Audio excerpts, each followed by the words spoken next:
In this question, you're trying to find the sample size. We're doing a survey in vaccine-eligible people in Canada, and we're going to build a 99% confidence interval for the proportion of people who will have received the flu vaccine. That is what is to be constructed. So, what's the smallest sample size that will guarantee that the margin of error will be less than or equal to 2%?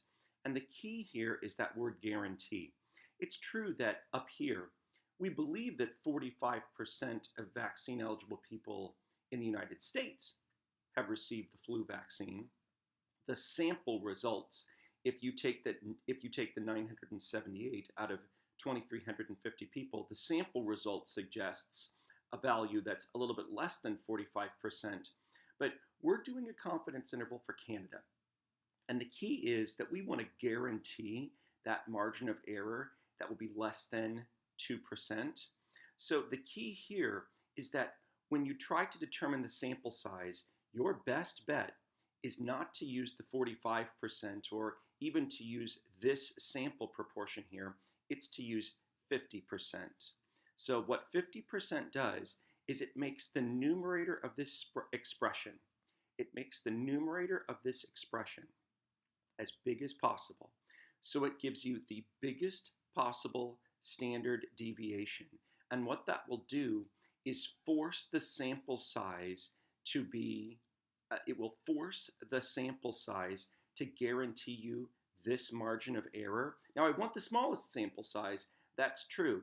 But if I want to guarantee it, not being aware of exactly what the sample proportions value might look like, to make that guarantee, I want to account for the fact that our standard deviation can have different values. I'm going to use the largest value possible. I'm going to use 0.5 and 0.5 in the numerator. This 2.58, that's the critical value. That's the z-score. We're using proportions, so we'll use a z-score. That's the z-score for 99% confidence. So again, to get that z-score, you would use the inverse normal command. For 99% confidence, we are keeping the middle 99% of the sampling distribution. We're cutting off the outside 1%. That represents 0.5% on each side of the sampling distribution. So if we do inverse norm,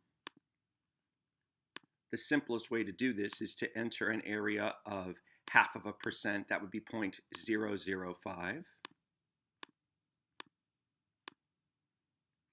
And that will give us the critical value of 2.58 if we round it to 2 decimal places. So, and this is the margin of error that we want to guarantee, that 2%. So it's just a matter of solving this now.